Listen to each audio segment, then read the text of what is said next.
Nhà Tân Chánh Hiệp được công nhận đủ, đường thông xe tải xe hơi đậu trong nhà.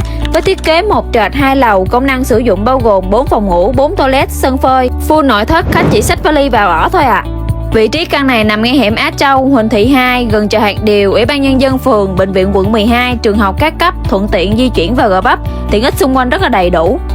Nhà được xây dựng trên diện tích là ngang 4, dài 15, pháp lý, sổ hồng riêng, hoàn công đầy đủ, không quy hoạch, không tranh chấp, hỗ trợ với ngân hàng, hướng Tây Nam, thuộc cung mệnh phong thủy, Tây Tứ Trạch.